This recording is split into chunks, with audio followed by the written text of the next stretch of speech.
दोस्तों, ज्ञानी लोग बताते हैं कि हम जिस धरती पर विचरण करते हैं, जिस धरती पर हम रहते हैं, जिस धरती पर हम इधर से उधर घूमते हैं, अपना बहुमूल्य काम निपटाते हैं, करते हैं, हम उस आयाम में इंसान ही रहते हैं। जिस आयाम में हम इंसान बसते हैं, रहते हैं, अपना नित्य कर्म का काम करते हैं। और ऐसे ही कुछ आयाम और भी होता है। उन आयामों में अलग अलग भूत, प्रेत, चुड़ैल, प्रेतात्माएं, आत्माएं विचरती रहती हैं। गाहे बगाहे उनमें से कोई भटक करके या फिर उनको उस जगह से निकल तो आते हैं, लेकिन अपने आयाम में पहुंच नहीं पाते हैं। तब वो भटकने लगते हैं। हम उनको देख भी नहीं सकते। ज्ञानी लोग बताते हैं कि हमारी जो आंखें हैं उनको देख नहीं सकती। अगर हम देख भी लेते हैं ना, तो हम उनको पहचान नहीं सकते हैं कि क्या वो प्रेतात्माएं हैं। हम उनको कैसे पहचानेंगे? बिल्कुल इंसान की तरह दिखती हैं। ऐसा ज्ञानी लोगों का अपना विचार है। तो दोस्तों, आज की जो कहानी मैं बताने जा रहा हूं ना, ये कहानी हमें भेजे हैं, उनका नाम है संतोष। बरहमपुर, उड़ीसा। आज से लगभग 20-22 साल पहले की ये बात है। दोस्तों, मेरा नाम है राज और मैं हॉरर कहानियां सुनाता रहता हूं। तो चलें आज की कहानी की सफर पर। दोस्तों, मैं समय का बहुत पाबंद रहता था। मेरा नाम है संतोष। मैं समय का इज्जत करता था। हमेशा समय पर उठना, समय पर पढ़ाई करना और समय पर अपना काम को निपटाना।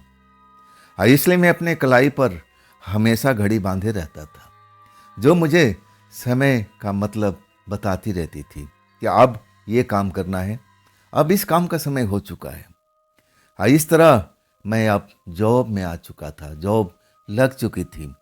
नाइट बस में मैं कंडक्टर का नौकरी पा लिया था। वो बस जो थी ना, अब रात को ही सफ़र करती थी। मात्र 4-4.5 घंटा का सफ़र होता था, लेकिन आधी रात को बस स्टार्ट होती थी और फिर जो मंडी होती थी वहाँ पर पहुँचती थी। उस बस में कुछ यात्री भी होते थे, कुछ व्यापारी भी होते थे, कुछ ऐसे भी लोग होते थे ना तो वो व्यापारी होते थे और ना वो किसी बिजनेस से मतलब रखते थे, जैसे आम नागरिक होते हैं। कोई रेलवे स्टेशन से अपने घर की तरफ जा रहा है, कोई अपना यात्रा ख़त्म करके अपने घर लौट रहा है। ऐसे भी लोग होते थे। कभी कभी बहुत कम मात्रा में लोग बस में अब मुझे दिखाई देते थे, लेकिन मेरा जो काम था, मैं अपना काम बखूबी करता था। मेरा काम था यात्रियों से पैसे वसूल करना और फिर बस को देख रेख करना। ड्राइवर को कोई गलती का एहसास मुझे दिलाना होता था कि तुम बिल्कुल सही चल रहे हो, कोई दिक्कत परेशानी नहीं है। यही सब काम तो मेरे जिम्मे में था। मैं ये सब काम को बड़ी जिम्मेदारी से निभाता था। मैं उस रात की बात पर आता हूँ जब ये घटना का शुरुआत हुआ था। हम उस रात को जब हम अपना बस स्टार्ट करने लगे, ड्राइवर साहब बस के स्टीयरिंग सीट संभाल चुके थे। तब मैं बस के अंदर पहुंचता हूं, देखता हूं कि आज कितने मुसाफिर हैं। लेकिन आज मुसाफिर कुछ ज़्यादा नहीं थे। गिनती के 5-7 लोग मुझे दिखाई दे रहे थे। मैं सोचा कि थोड़ा लेट हो जाए तो कुछ मुसाफिर आ जाए, लेकिन हमारा जो नियम होता है ना, कि हम समय का बहुत पाबंद होते हैं, और वही हम कर रहे थे।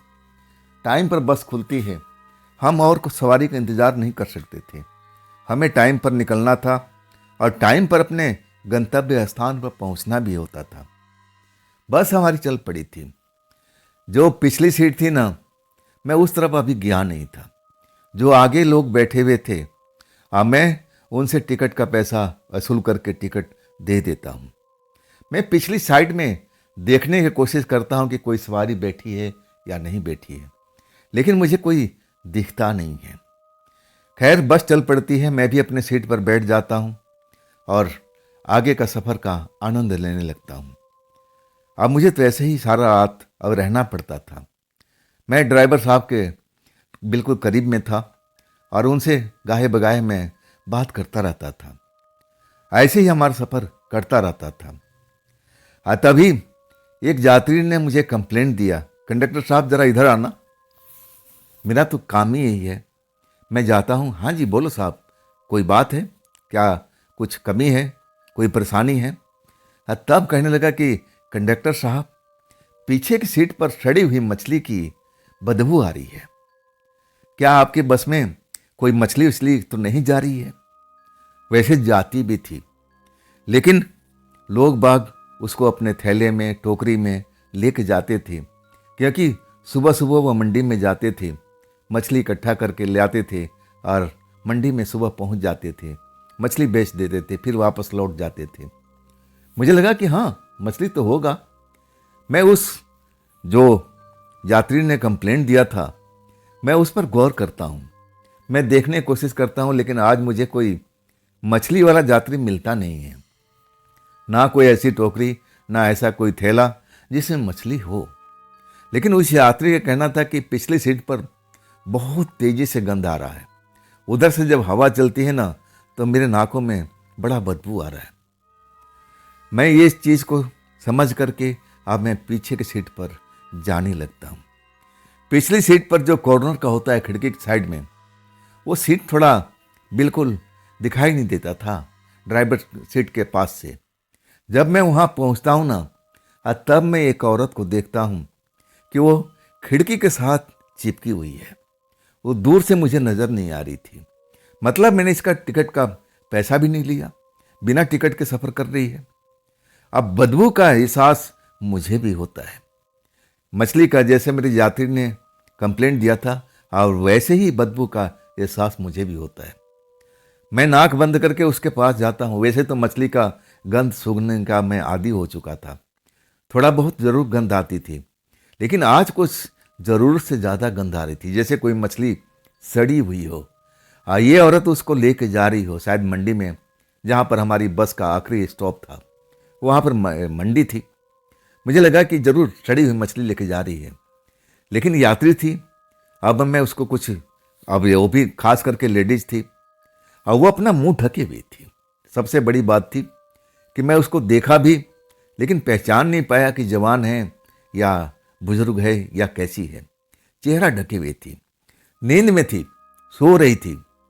मैं उसके आसपास में देखता हूँ तो कोई भी मछली का बैग या टोकरी मुझे दिखाई नहीं देता है। फिर मछली का गंध कहाँ से आ रहा है? लेकिन मैं यहाँ तक पहुँच गया तो टिकट का पैसा तो लेना जरूरी था। मैं उसको जगाता हूँ कि सुनिए मैडम, अभी आपने टिकट लिया नहीं है, आप मुझे टिकट का पैसा दीजिए, कहाँ जाना है? तब उसकी आँख खुलती है, मतलब नींद से जागती है, मेरी तरफ देखती है। तब भी मैं उसको जज नहीं कर सकता था कि जवान है, बूढ़ी है, कैसी है। चेहरा बिल्कुल ढका हुआ था, बस आंखें खुली हुई थी, सर के बाल तक पूरे उसने कवर कर रखे थे। अब मछली का गंध उसी के आसपास से आ रहा था, जैसे मछली का कहीं छुपा रखी हो। लेकिन मैंने देख लिया था, ना तो सीट के नीचे दिखाई दे रहा था, ना सीट के ऊपर में था। फिर गंध क्यों आ रहा है? वो मेरी तरफ ऐसी अजूबी निगाहों से देखने लगती है, जैसे टिकट होता है क्या भाई? मैं दोहराता हूं कि मैडम, आपने टिकट अभी लिया नहीं है, जाना कहाँ है? मैं बहुत प्रेम से डील करता था, और लेकिन वो कोई जवाब ही नहीं देती है। तब मैं उसके नज़दीक और जाता हूँ, मछली का गंध और मुझे महसूस होने लगता है। कहता हूँ, मैडम, इस बस में सफ़र करने के लिए टिकट देना होता है, आप मुझे टिकट दीजिए, टिकट के पैसे दीजिए, मैं आपके बदले में टिकट देता हूँ। तब वो मुझसे कुछ बोलती है, बहुत धीरे से, जो मुझे सुनाई नहीं देता। एक तो बस का चलने का शोर, और ऊपर से वो बदबू मुझे परेशान कर रखा था। मुझे इशारा करती कि बैठो यहाँ पर, अपने बगल में बैठाने की अब बात करती है। सवारी थी, वो भी खास करके लेडीज, मैं उसके बगल में कैसे बैठ सकता था? मैं खड़ा ही और उसे बोल रहा था कि मैडम जी, मुझे पैसे दीजिए, जहाँ तक जाना है उतना पैसे मुझे दे दिए, बदले में आपको टिकट देता हूँ। इस बस में यात्रा करना है तो पैसा देना ही पड़ेगा। मेरा हाथ पकड़ लेती है। जैसे ही हाथ पकड़ती है ना, शरीर में गनगनाहट सी पैदा हो जाती है, जैसे कम वोल्टेज का, जैसे बिजली का पावर आप मेरे शरीर में दौड़ने लगा हो। और न जाने मुझे क्या होता है, मैं उसके आदेश को मानने लगता हूँ। वो मुझे इशारा करती है, कुछ बोलती है। उसका इशारा था कि यहाँ बैठो। अब मैं बिना देरी किए उसके बगल में बैठ जाता हूँ। और तब वो मेरी तरफ देखती है, जैसे मुझे पहचानने की कोशिश कर रही हो, जानने की कोशिश कर रही हो। अब मैं जिस काम के लिए आया था, मेरा तो काम था टिकट काटना, मैं टिकट काटना भूल गया था। उस क्षण मुझे ना जाने क्या हुआ था, जैसे उस औरत ने मेरा हाथ पकड़ा, मैं तो अपना सुध बुध खो बैठा था। बस रफ्तार से दौड़ती जा रही थी। रात का वक्त था, आधी रात से ऊपर का वक्त चल रहा था। जो भी यात्री थे नींद में थे। एक ड्राइवर साहब जो थे बस जगह हुए अपने बस को ड्राइव कर रहे थे, और दूसरा मैं था। मैं भी अब पीछे आ चुका था और मैं उसी बगल में, उस औरत के बगल में बैठा हुआ। और वो औरत ना जाने कौन सी भाषा, या मुझे उसकी बात को समझ में नहीं आ रही थी कि क्या बोल रही है। उसके होठ हिल रहे थे, जैसे कुछ बोल रही हो, लेकिन मुझे सुनाई नहीं दे रहा है या मैं समझ नहीं पा रहा हूं।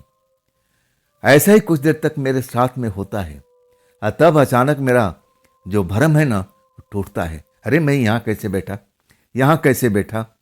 और अगले पल मैं हैरान हो जाता हूँ कि जिस पिछली सीट पर मैं कुछ देर पहले किसी औरत को देखा था, वो औरत अब तो है नहीं। अब यहाँ तो कोई बस रुका भी नहीं।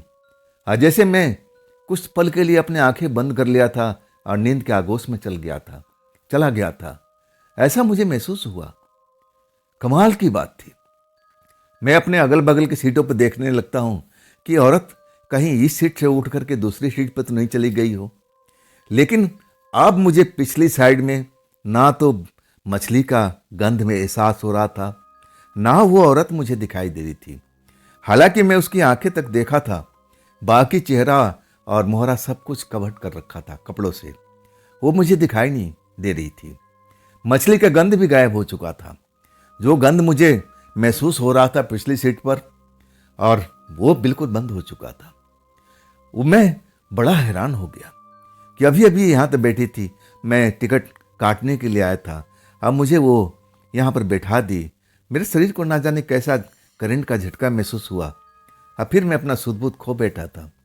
लेकिन अगले पल जब नाह दिखाई देती है तो मन में एक डर जरूर पैदा हो जाता है। मैं तेजी से वहां से भागता हूँ, बार बार मुड़ के देखता हूँ कि फिर कहीं बैठी तो नहीं है, लेकिन वो मुझे दिखाई नहीं देती।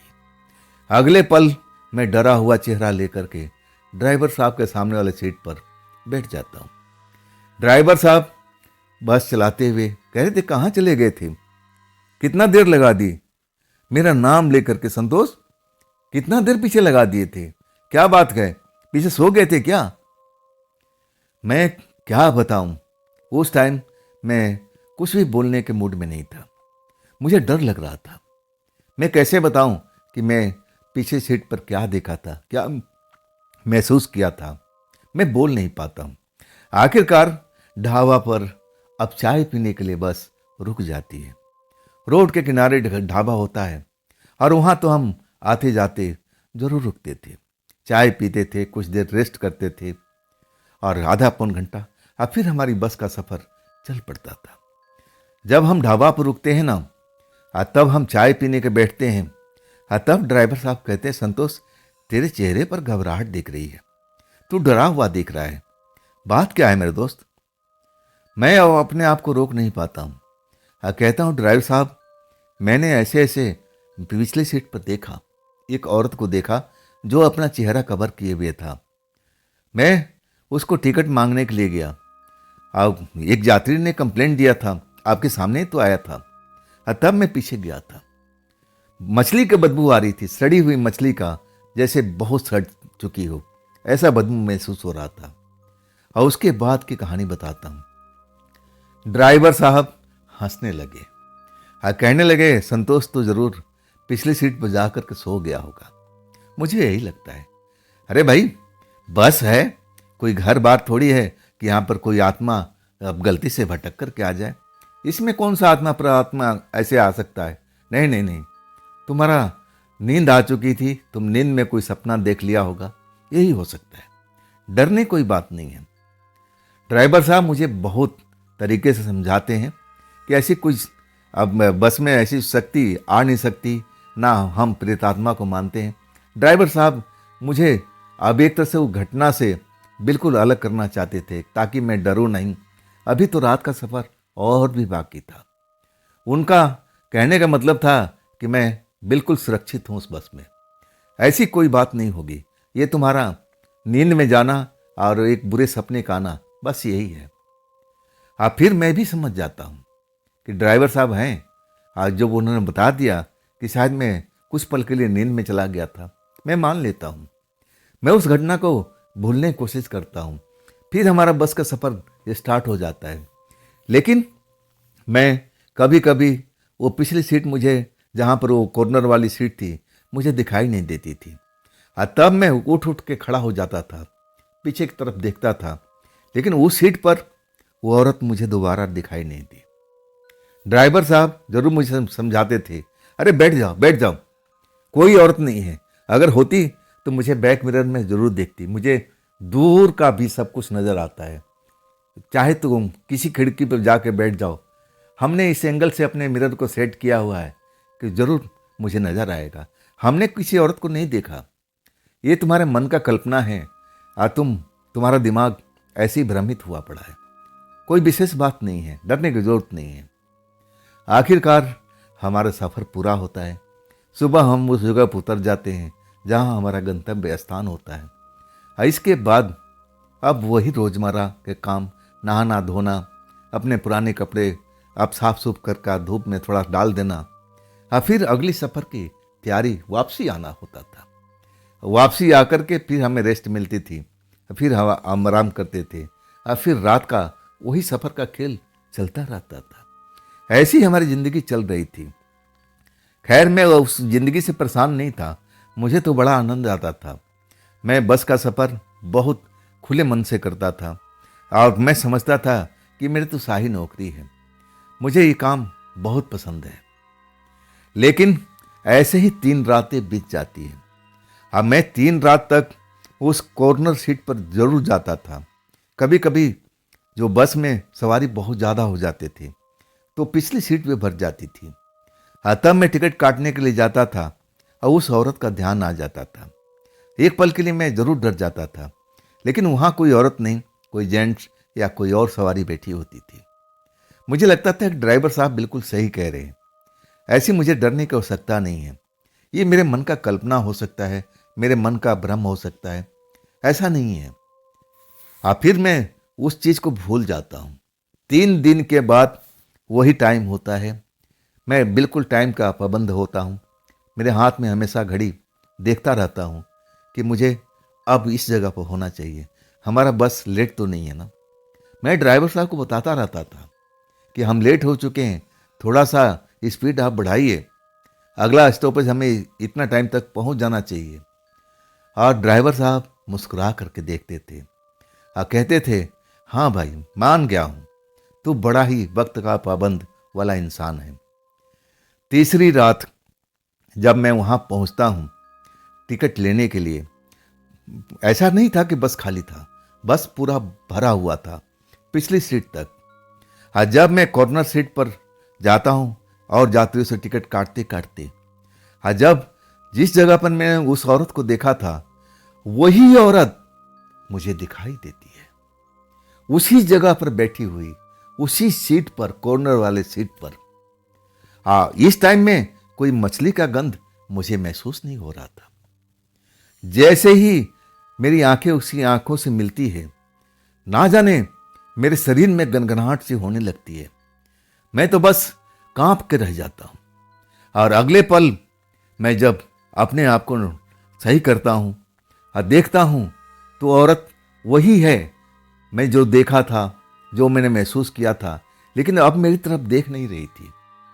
वो शायद पूरा कवर कर लिया था अपने चेहरे को, जैसे नींद में आ चुकी हो। मेरी हिम्मत नहीं हुई कि मैं उसको जगा करके कहूं कि मैडम जी टिकट का पैसा दीजिए। मेरे में इतना हिम्मत नहीं था। मैं वहां से रिटर्न हो जाता हूं। सवारी सब नींद में अपना मजा ले रही है, सोई हुई है, बस दौड़ती जा रही है। मैं डरा हुआ, पसीने से नहाया हुआ, और फिर ड्राइवर साहब के सामने वाले सीट पर बैठता हूं। ड्राइवर साहब एक नज़र देखते हैं, हंसते हुए कहते हैं, क्या बात है संतोष, फिर उसको तुमने देख लिया क्या? मैं सर हिलाता हूँ। तब वो मेरी तरफ घूर के देखते हैं, कहते हैं, क्या पागलपंथी है, आज तुम फिर डर गए। अरे मैं देख रहा हूँ, ऐसी कोई औरत मुझे दिखाई नहीं दे रही है। तुम्हें विश्वास नहीं हो रहा ना, मेरी बैक मिरर में आकर देखो, तुम तो एकदम डर गए हो यार। सच कहूं ना, मुझे हिम्मत नहीं थी कि मैं उस बैक मिरर को देखूं जो ड्राइवर सीट के ऊपर में लगा हुआ था, और वहां से पिछली बस का हर एक हिस्सा नजर आ रहा था। मेरी हिम्मत नहीं हो रही थी, लेकिन ड्राइवर साहब कहने लगे, आके देख, तू तो एकदम डरा हुआ भाई, हुआ क्या आजकल तुझे? ड्राइवर साहब जब मुझे कहते हैं कि आकर देख, तो मैं हिम्मत करके खड़ा होता हूँ और वहां से बैक मिरर देखता हूँ, और तब वो सीट मुझे खाली नजर आता है। कोई था ही नहीं वहां पर। ड्राइवर साहब सही कह रहे थे, तो ये क्या मेरे मन का भ्रम था? अपने मन का भ्रम दूर करने के लिए मैं हिम्मत जुटाता हूँ, और फिर मैं पिछली सीट पर पहुंच जाता हूँ। देखता हूँ उसी के बगल में सवारी भी बैठी हुई है, एक सीट छोड़ करके। नींद में अब वो आंखें बंद किए हुए खराटे ले रहे हैं, और मैं जब कॉर्नर सीट पर देखता हूँ तो वही औरत बैठी हुई दिखाई देती है। इस बार फिर मेरी नजरें आपस में मिल जाती है। ऐसा शरीर में गनगनाहट होता है कि मैं कांप जाता हूँ। मुझे लगता है कि बस मैं कहीं नीचे न गिर जाऊं। इतनी घबराहट, इतना डर, पसीना शरीर से निकलने लगता है। शायद ड्राइवर साहब ने बैक मिरर से सब कुछ देख लिया था और वो बस को साइड में लगा देते हैं, और फिर मेरी तरफ दौड़ते हुए आ जाते हैं। बात क्या है संतोष, क्या हुआ तुझे, क्या हुआ? मैं सीट पकड़े हुए था। अगर सीट नहीं पकड़ता तो शायद मैं फर्श पर गिर जाता, बस वाली फर्श पर। वो ताड़ लिए थे ड्राइवर साहब और मेरी मदद करने के लिए आ गए थे। कहते हैं, क्या बात हुआ? और तब मैं उस सीट को देखता नहीं हूं, सिर्फ इशारा करता हूं, और वो कहते हैं, सीट तो खाली है संतोष। किसकी बात कर रहा है? कौन सी सीट की बात कर रहा है? कहाँ है ये औरत जिसकी तू बात करके डर जाता है? और तब मैं हिम्मत करके अपनी आंखें खोलता हूँ और फिर देखता हूँ तो वाकई में सीट खाली था, कोई भी औरत नहीं थी। कमाल की बात थी, लेकिन मेरा हिम्मत जवाब दे गया था। मैंने उसको बिल्कुल साफ साफ देखा था, उसकी नज़रों से मेरी नज़रें टकराई थी, और फिर वो गनगनाहट, बिजली का करंट जैसा मुझे जरूर महसूस हुआ था, लेकिन अब वो अपनी सीट पर नहीं थी। कमाल का खेल मेरे साथ में चल रहा था, और ड्राइवर साहब मेरे हाथ पकड़ करके आप फिर हम आगे की तरफ आ गए। ड्राइवर साहब अपनी सीट संभाल लिए थे, बस चल पड़ी थी। आप आगे की तरफ देखते हुए कहते रहे, संतोष तुझे आजकल हो क्या गया है? ये तू तो बड़ा साहसी व्यक्ति था भाई, साहसी लड़का था, और तू क्यों डर रहा है? वो सीट तो मैं अभी भी देखा हूँ खाली है, और शुरू में भी देखा तब भी खाली है। तुझे हो क्या गया है? तुझे ये औरत क्यों दिखाई देती है? बाकी लोगों को क्यों नहीं दिखाई देती है? मुझे क्यों नहीं दिखाई देती है? तेरे मन का भ्रम है दोस्त, तू अपने मन का, दिमाग का इलाज करा, नहीं तो ये बीमारी बढ़ती जाएगी। ये ठीक नहीं है। तू कुछ दिन रेस्ट कर, आराम कर, और अपना एक बार चेकअप करा ले। ड्यूटी तो चलती रहेगी, ड्यूटी तो ये सारी जिंदगी क्या है। उनका विचार मुझे उस टाइम तो बहुत अच्छा लगा। शायद मेरी तबीयत तो नहीं खराब हो गई है। मुझे ये औरत क्यों देख रही है? औरों को क्यों नहीं दिख रही है? ड्राइवर साहब को क्यों नहीं दिख रही है? मुझे क्यों देख रही है? क्या मतलब है? मेरे दिमाग में कुछ अब कभी आ गई है, मुझे ऐसा ही लगा था। ड्राइवर साहब का सुझाव मान लेता हूँ, अब फिर मैं छुट्टी कर लेता हूँ, मैं अपने घर पर रहता हूँ, और फिर ये बात अपने परिवार को भी बताता हूँ। परिवार वाले अब एक तरह से मुझ पर हंसते हैं, कहते हैं, संतोष तू तो भूत प्रेत को मानने वाला व्यक्ति नहीं है, लड़का नहीं है, अब तू भूत प्रेत को कैसे देख सकता है? तू उन पर विश्वास ही नहीं करता है। ऐसा क्या हो गया है? मैं कहता हूँ कि मैंने देखा था मेरी आंखों के सामने, मैं धोखा नहीं खाया, लेकिन वो औरत ना तो बस में किसी को दिखाई देती है और ना मेरे ड्राइवर साहब को। मुझे ही क्यों दिखाई देती है? क्या चाहती है मुझसे? लेकिन मेरे परिवार वाले अब मानने को तैयार नहीं थे। इलाज जरूर मेरा होता है, मैं डॉक्टर के पास जरूर जाता हूँ। डॉक्टर बहुत तरह का टेस्ट लिखता है और टेस्ट बिल्कुल सही भी आता है। परिवार वाले कहते हैं कि तू सारी रात जगता रहता है ना, अब तेरी नाइट का ड्यूटी है ना, इसलिए तेरा दिमाग थक गया है। कुछ दिन आराम करेगा अब फिर तू सही हो जाएगा। अब मैं तो कहता हूँ, परिवार वाले कहना था कि तू दिन की ड्यूटी ले ले, लेकिन दिन की ड्यूटी मैं करना नहीं चाहता था। मैं कुछ पढ़ाई भी करता था, मैं कुछ आगे बढ़ने की कोशिश कर रहा था। अगर मैं दिन की ड्यूटी कर लूँगा फिर मेरे लिए मुश्किल हो जाएगा। इसलिए मैं रात की ड्यूटी लिया था ताकि मुझे आराम भी मिले और वक्त पर मैं सो भी जाता था। ड्राइवर साहब मुझे जगाते नहीं थे, ना टोकते थे, अपने काम में मगन रहते थे, मेरा भरपूर सहयोग करते थे। अब मैं कैसे मान लूँ, कैसे परिवार वालों को मान लूँ कि जो मैंने देखा था वो गलत था। आखिरकार एक हफ्ता के छुट्टी बिताने के बाद मैं बिल्कुल स्वस्थ था, वैसे भी स्वस्थ था, पहले भी मुझे कुछ हुआ नहीं था, बस ये डर मेरे शरीर में बैठा हुआ था। अब वो डर धीरे धीरे अब मेरे से दूर हो चुका था। परिवार वाले मुझे समझाते हैं कि ऐसी कोई बात नहीं होती। अगर कोई प्रेतात्मा, कोई चुड़ैल होती तो तुझे ही नहीं, बस में सबको दिखाई देती। ड्राइवर साहब को भी नजर आती जरूर, वो देख लेते, डरने की जरूरत नहीं है। आखिरकार मैं अपनी ड्यूटी ज्वाइन करता हूं। अब फिर हमारा बस का सफर शुरू हो जाता है। ड्राइवर साहब मुझसे अच्छी अच्छी बातें करते थे, मुझे सोने नहीं देते थे। कहते हैं कि नहीं, जब तक मैं चल रहा हूं आज चलते रहना है, तुम सोना नहीं। ये सोने की वजह से ये समस्याएं तुम्हारे साथ में हो रही है। तुम कोई भयानक सपना देख लेते हो और वो सपना तुम्हारे दिमाग में बैठ जाता है और फिर तुम्हें पिछली सीट पर औरत दिखाई देती है। आज के बाद सोना बंद।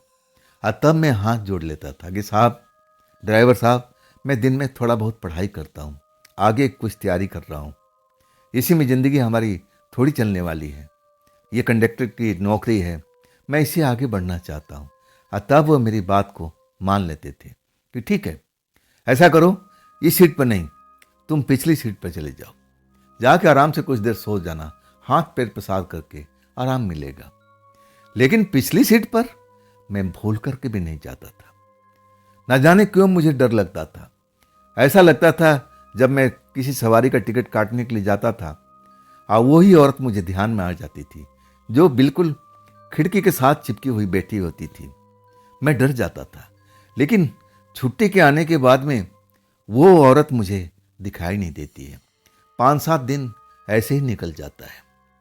मैं भी समझ जाता हूँ कि मेरे दिमाग का वहम था और ये वहम का हमने इलाज करा लिया, अब तो सब कुछ ठीक ठाक है। पूरे 7 दिन बीत जाते हैं और वो डर को मैं अपने मन से निकाल देता हूँ। मैं मानता हूँ ये मेरे दिमाग का वहम था, ऐसा मैंने कोई चीज़ देखा नहीं था, ये प्रेतात्माएं कोई होती नहीं है, चुड़ैल कोई होती नहीं है, ये सब मन का वहम है। और फिर क्या था, मैं अपना काम बखूबी करता था, पहले भी करता था और पिछली सीट तक पहुंच जाता था आराम से। वहां पर कोई सवारी बैठी होती तो उससे टिकट भी लेता था, पैसा मैं लेता था, बदले में टिकट देता था। और मैं बिल्कुल भूल चुका था कि इस कॉर्नर सीट पर कोई औरत मुझे देखती है, बैठी रहती थी, मैं उसको भूल जाता हूँ। ऐसे ही एक रात जब एक सवारी अब पिछली सीट पर बैठी हुई थी और उसका टिकट काटने के लिए जाता हूँ और टिकट काट भी देता हूँ, और तब शायद सवारी को वो सीट पसंद नहीं आता है और कहता है कि मैं आगे बैठ जाऊँ। मैं कहने लगा कि बस खाली है, जहाँ आपकी इच्छा हो आप वहाँ बैठ सकते हो, आराम कर सकते हो। और वो देखते ही देखते उस सीट से उठ करके आगे की तरफ चल पड़ता है और उसी पल मैं भी मुड़ता हूँ कि मैं भी अपने सीट पर जाऊँ जहाँ ड्राइवर के सामने वाली सीट मेरी थी। और उसी वक्त में एक हाथ उसी खिड़की के पास से निकलता है और मेरा हाथ को पकड़ लेता है। ये सब इतनी सेकंडों में होता है ना कि मैं चीख भी नहीं पाता हूँ, मैं समझ नहीं पाता हूँ ये हुआ तो क्या हुआ। हाथ इतनी तेजी से मेरे हाथ को, कलाई को पकड़ता है और फिर एक झटके से मुझे खींच लेता है। हाँ, ऐसा लगता है कि मेरे सर पर बहुत सारा वजन एक साथ गिरा हो। एक पल के लिए मेरे आंखों के आगे अंधेरा छा जाता है और फिर एक दर्द का एहसास होता है और अगले पल मैं एक अंधेरी जगह पर था, जहां पर दूर दूर तक कोई रोशनी नाम का चीज मुझे दिखाई नहीं दे रही थी। पूरा अंधेरा ही अंधेरा, जिधर देखूं अंधेरे के अलावा उजाला कहीं नहीं दिख रहा था। लेकिन वहां पर शोर बहुत था, बहुत सारे शोर सुनाई दे रहा था, अजीब अजीब तरह की आवाजें। कोई चीख रहा था, कोई गुस्सा हो रहा था, कोई चिल्ला रहा था, और कोई तो रोता हुआ भी सुनाई दे रहा था। लेकिन मैं किसी को देख नहीं पा रहा था। ये कहां में आ गया भाई? मुझे लगा कि मैं सपने की दुनिया में आ गया हूं। ये ऐसा सपने की दुनिया में ही हो सकता है। लेकिन अभी भी कोई मेरा हाथ मजबूती से कलाई पकड़े हुए था। मेरे कानों में फुसफुसा करके एक आवाज सुनाई देती है, चुपचाप मेरे साथ में चलो, चुपचाप मेरे साथ में चलो, इधर उधर घूमना नहीं, नहीं तो तुम्हारे साथ में कुछ ऊंच नीच हो जाएगा। ये आवाजें सुन रहे हो ना? ये आवाजें बहुत खतरनाक किस्म के लोग हैं। वो तुम्हें चीर फाड़ के खा जाएंगे, तुम्हारे खून को पी जाएंगे। मेरे साथ में पीछे पीछे चलो, बिना शोर किए हुए। वो औरत की आवाज थी। आवाज बहुत मधुर थी। मैं उस आवाज को बिल्कुल नहीं पहचानता था। ये किसकी आवाज है? मैं एक ऐसी जगह पर आया हूं जहां पर अंधेरे के अलावा कुछ भी नहीं है। उजाला तक कहीं नजर नहीं आ रहा है। शोर सुनाई दे रहा है और उस औरत की बात मैं समझने की कोशिश कर रहा हूं कि मैं हूं कहां पर, ये शोर किसका है और ये औरत मुझे लेके कहां जा रही है। मैं डर गया हूं। मुझे लगा कि एक भयानक सपना है और इस सपने की दुनिया में मैं फंस चुका हूं। जब मेरी आंख खुलेगी तब खुलेगी, अभी तो मैं इस सपने में फंसा हुआ हूं। मैं डरा हुआ हूं और कुछ बोलने की कोशिश कर रहा हूं, लेकिन आवाज नहीं निकल पा रही है। फिर औरत मेरे कान में फुसफुसा के बोल रही है, बिल्कुल खामोश, बिल्कुल कोई भी शब्द नहीं निकालोगे, मेरे पीछे पीछे चलते रहो, मेरे पीछे पीछे चलते रहो। आखिरकार मैं उसके पीछे पीछे चल रहा हूं। वो डरावनी आवाजें अब पीछे छूट चुकी थी। बिल्कुल अब शांत माहौल था। हम शांत माहौल के अंदर में चले जा रहे थे और अभी भी मुझे वो दिखाई नहीं दे रही थी और ना तो हम आसपास में कुछ देख पा रहे थे। इतना अंधेरा उस जगह पर था, कहीं पर जरा से भी रोशनी नजर नहीं आ रही थी। लेकिन अब शोर शराबा पीछे छूट चुका था। अब एक ऐसी जगह से हम गुजर रहे थे जहां पर कुछ बदबू सी आ रही थी, सड़न की बदबू।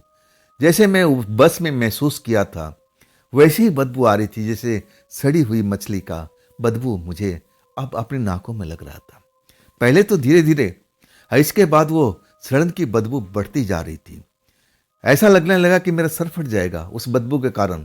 इतनी जोर जोर से अब ऐसा लग रहा था कि हम उस जगह पर आ गए जहां पर वो बदबू का सोर्स है, जहां बदबू आसपास में फैली हुई है। तभी तो इतनी तेज बदबू आ रही है। ऐसा लगा कि मैं कहीं बेहोश होकर गिर ना जाऊं। लेकिन मैं अपने आप को सपने की दुनिया में समझ रहा था कि ये तो सपना है मेरा, ये सपना सच नहीं होता है। तभी फुसफुसाती हुई आवाज आई, बस थोड़ी देर और इसको बर्दाश्त कर लो और फिर हम सही जगह पर पहुंच जाएंगे। तुम चिंता मत करो, मैं हूं तुम्हारे साथ में। वो आवाज बिल्कुल मधुर थी, बिल्कुल जैसे घंटी बज रही हो, इतनी बारीक आवाज थी। आखिरकार वो बदबू भी निकल जाता है और तब ठंड का एहसास होना शुरू हो जाता है। इतनी जो ठंड है ना, पहले तो नॉर्मल मुझे महसूस होती है और इसके बाद वो ठंड जैसे बढ़ता जाता है, बढ़ता जाता है। अचानक ऐसा मुझे लगने लगता है कि कभी शरीर में होती जा रही हो, जैसे हम बर्फीले प्रदेश में पहुंच गए हों। ऐसा मुझे अनुभव होता है। मेरे बदन में अब ऐसा झुरझुरी होने लगती है, ठंडी का एहसास होने लगता है। तब औरत कहती है कि बस कुछ देर और, कुछ देर और, हम सही जगह पहुंचेंगे, अभी हम थोड़ी देर और टाइम लगेगा। और फिर हम चलते जा रहे हैं। ठंडी से बुरा हाल था, मेरे दांत किटकिटा रहे थे। मैं बोलना चाहता था लेकिन कुछ बोल ही नहीं पा रहा था। आखिरकार ठंडी का एहसास भी धीरे धीरे खत्म होने लगता है और तब हम एक ऐसी जगह पर पहुंच गए थे जहां पर प्रकाश मुझे पहली बार नजर आया था।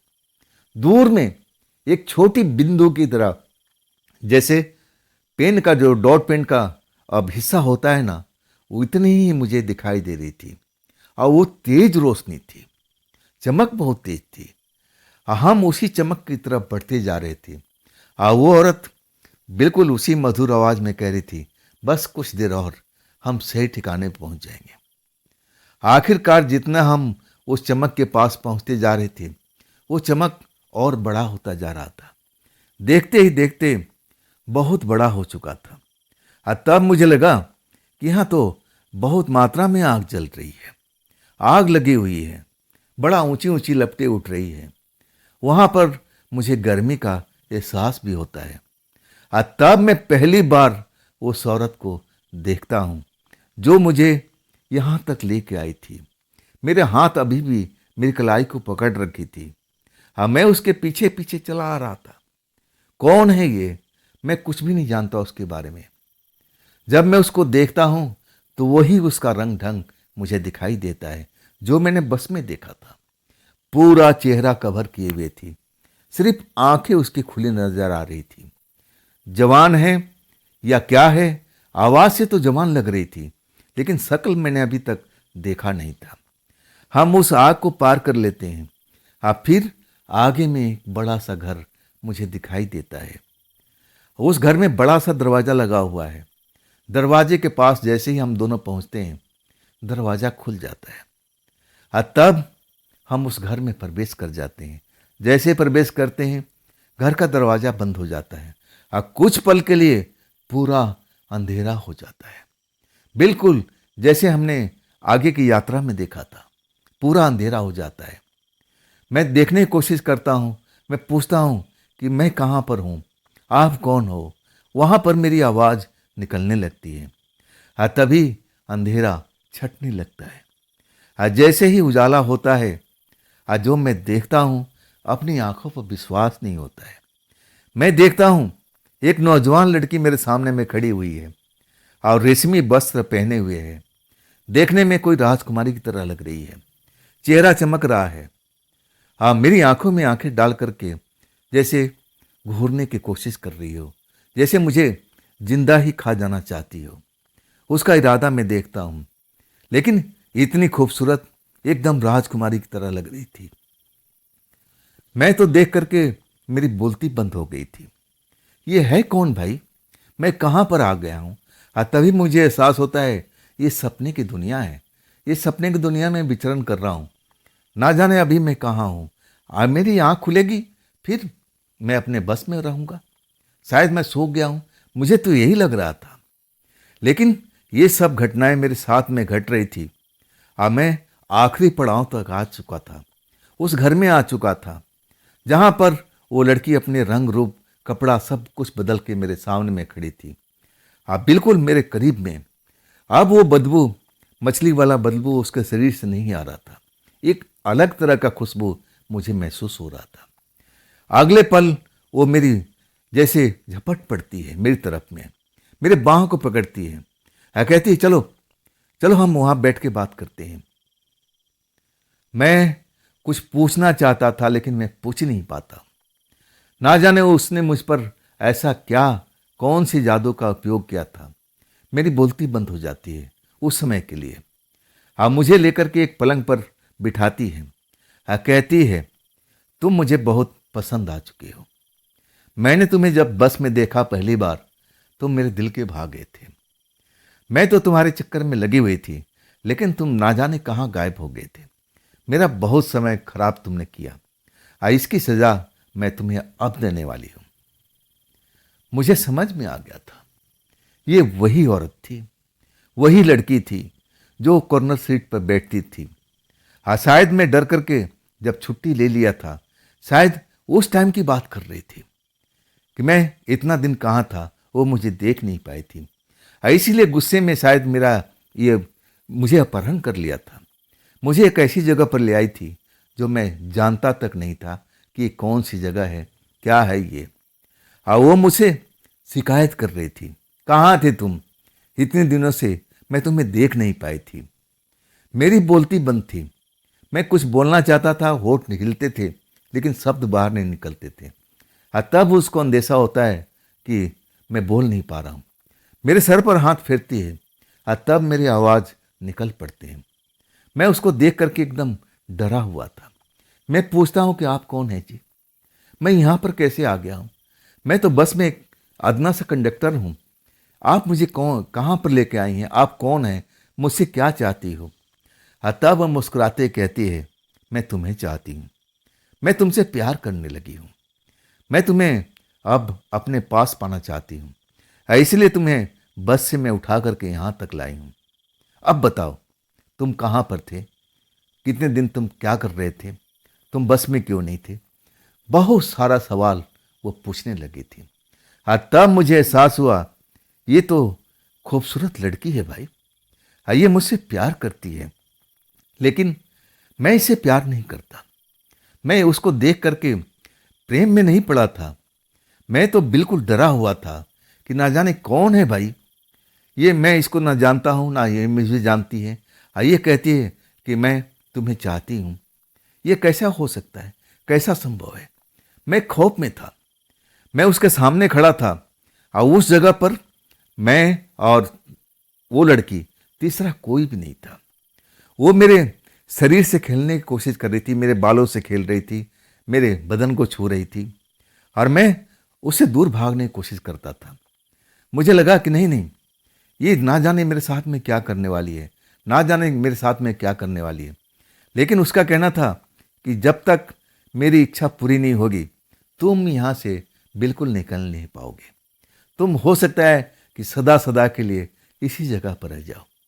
तुम्हारे परिवार वाले ढूंढते रह जाएंगे, लेकिन तुम मिल नहीं पाओगे।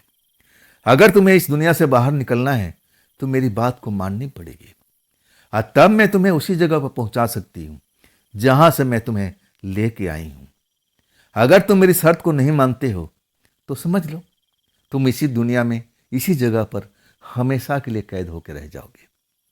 मैं खौफ में भर गया था। मेरे पास में कोई ऑप्शन नहीं था। मुझे डरा रही थी, मुझे धमका रही थी, कह रही थी कि अगर तुम मेरी शर्त को नहीं मानोगे ना, फिर भूल जाना, तुम अपनी दुनिया में वापस जा नहीं सकती। क्या तुम्हें अंदाजा है कि तुम कहाँ पर हो? मैं डरा हुआ था। मैं कहने लगा कि नहीं जी, मुझे कुछ अंदाजा नहीं है। तब कहने लगी कि ये मेरी आयाम है, मेरी दुनिया है, जिस दुनिया में मैं रहती हूँ। मैं एक प्रेतात्मा हूँ। मैं तो बस कभी कभी मौज मस्ती के लिए तुम्हारी आयाम में पहुँच जाती हूँ। मैं तुम्हारे बस में सफ़र कर रही थी। मैं ऐसे ही कहीं कहीं मैं पहुँच जाती हूँ। जब तुम मेरे पास में आए थे ना, तभी मैं तुम्हें ताड़ लिया था। मुझे लगा कि हाँ, ये लड़का मेरे लायक है। मैं तुम्हें पसंद करने लगी, लेकिन तुम तो गायब ही हो चुके थे। लेकिन देख लो, आखिरकार मैं तुम्हें लेके आई ना। अगर तुम गायब नहीं होते ना, तो ये सफ़र ऐसा ही चलता रहता। मैं तुम्हें यहाँ तक लेके नहीं आती। तुम्हें मैं ये ऐसी सज़ा नहीं देती जो आज तुम्हें मिलने वाली है। मैं समझ गया था कि मैं एक ऐसे मुसीबत में फंस चुका हूँ। जब तक उसकी शर्तें पूरी नहीं होगी, मैं इस दुनिया से बाहर नहीं निकल पाऊंगा। मैं हाथ जोड़ देता हूँ, माफ़ी मांगता हूँ कि आप मुझे छोड़ दीजिए, आप मुझे छोड़ दीजिए। तब वो लड़की हंसती है, खिलखिलाती है, कहती, मैंने तुम्हें कहाँ पकड़ रखा है?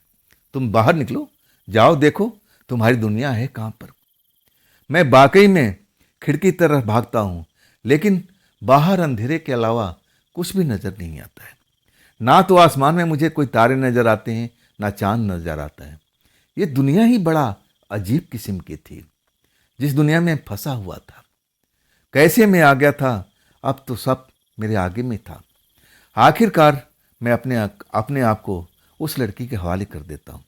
कहता हूँ हाथ जोड़ करके कि आप मुझे वापस पहुँचा दीजिएगा ना। तब वो खिलखिला के हंसती है, कहती है, हाँ, मेरी शर्त मानने के बाद में मैं तुमसे प्रेम जो करती हूँ ना, तुम चिंता मत करो, मैं तुम्हें कोई नुकसान नहीं पहुँचाऊँगी, बशर्ते तुम मेरे साथ में सहयोग करो, मेरी बात को मानो। तब मैं कहता हूँ कि जैसा आप कहोगी मैं ज़रूर करूँगा। उसके बाद वो प्रेम का खेल शुरू हो जाता है।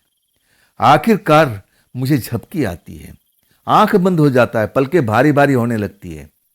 ऐसा लगता है कि जैसे किसी ने मुझे पहाड़ से धकेल दिया हो। अब मैं धरती की तरफ खाई में गिरता जा रहा हूँ, डरा हुआ हूँ।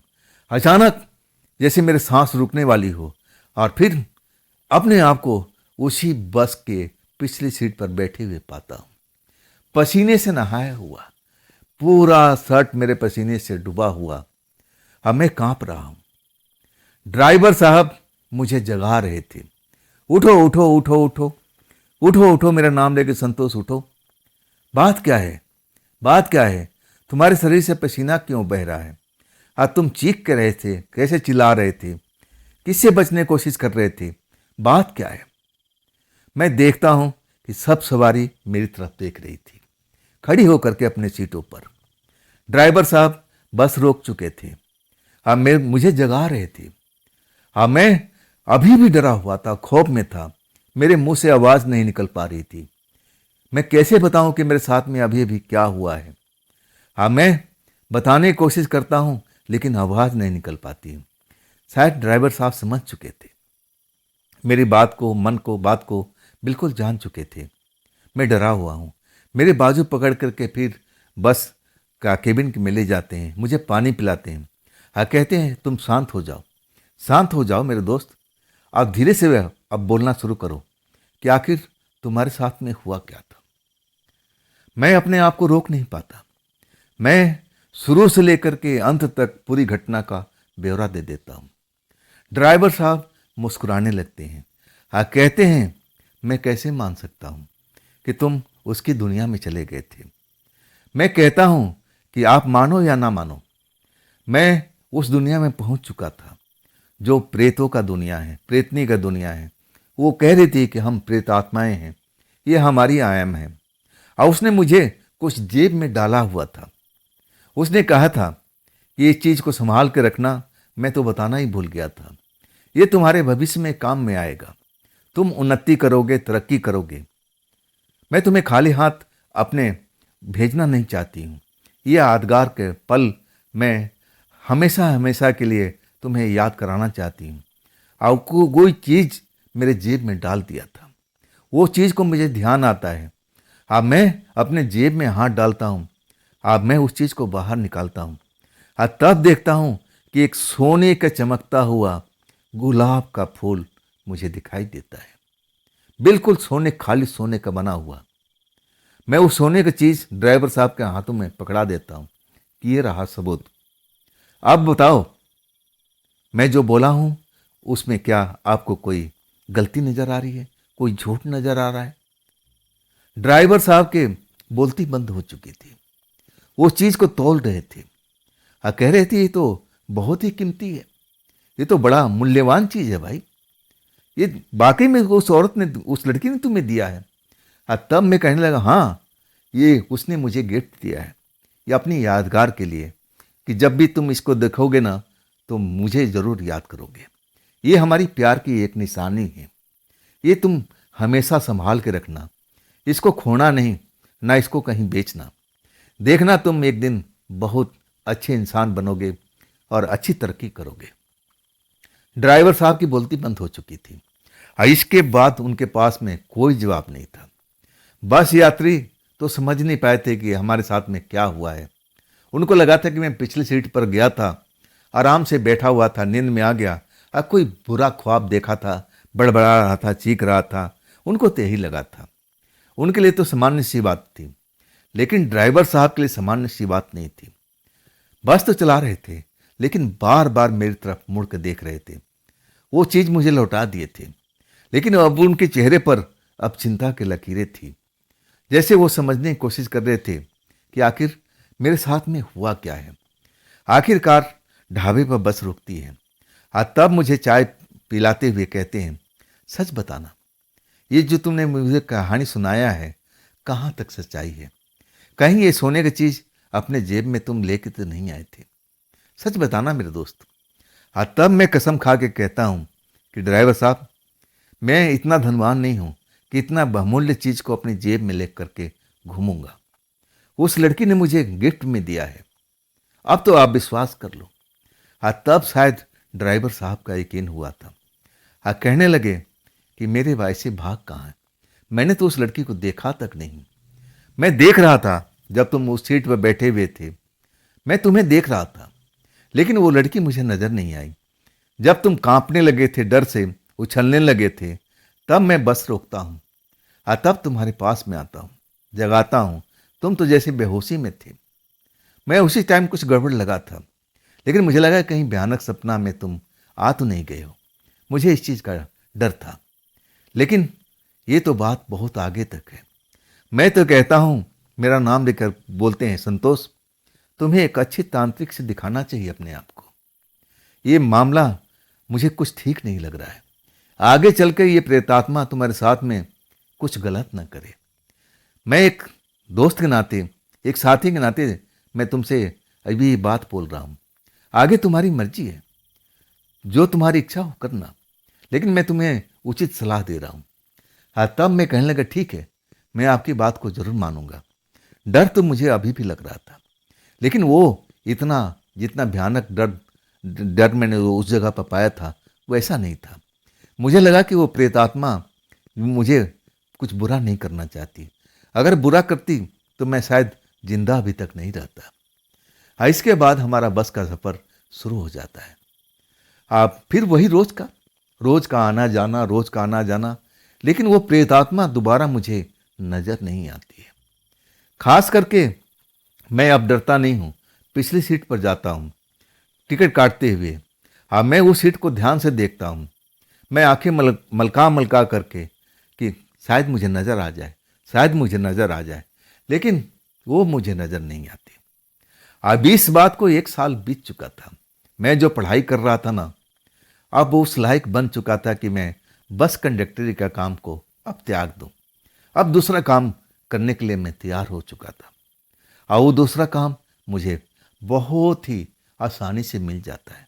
मेरी तरक्की हो गई थी, कंडक्टरी से पीछा छूट चुका था, और मैं नए काम में क्लर्क बन चुका था, एक ऑफिस में, सैलरी भी अच्छी खासी।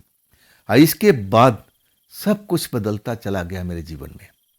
मेरी शादी होती है, सुंदर सी मेरी पत्नी आती है, वो भी पढ़ी लिखी और वो भी नौकरी वाली।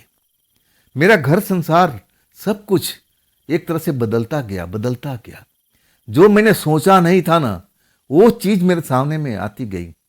आज जैसे मैं सोच लेता कि ये काम मुझे करना है, वो काम जरूर होता था, जरूर कुछ समय जरूर लगता था, लेकिन वो काम जरूर पूरा हो जाता था। तब मुझे एहसास होने लगा कि वो जो गिफ्ट मुझे मिला था, गुलाब का फूल, सोने वाला, सब उसी का असर है।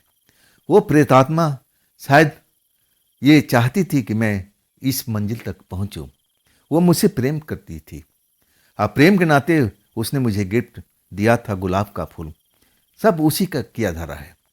मैं तो इस मंजिल तक पहुंचने का कभी सपना भी नहीं देखा था, जो मैं आज इस मंजिल पर पहुंच चुका था। मेरा खुशी संसार बहुत ही खुश रहने लगा था। तो दोस्तों, ये थी आज की कहानी उड़ीसा के रहने वाले संतोष जी की।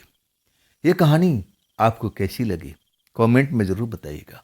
हाँ दोस्तों, अगर आपके पास भी ऐसी कोई घटना है, कोई अपनी आप बीती है, तो आप मुझे ज़रूर शेयर कीजिएगा। और दोस्तों, ये भी चैनल आप ही का है, तो इसको भी अपना प्यार दीजिए, लाइक कीजिए, सब्सक्राइब कीजिए और अपने दोस्तों को शेयर कीजिए। हाइप वाले बटन को ज़रूर दबाइएगा। तो दोस्तों, कल मिलते हैं इसी समय पर, इसी चैनल पर। आप लोग अपना ख्याल रखिएगा। नमस्कार।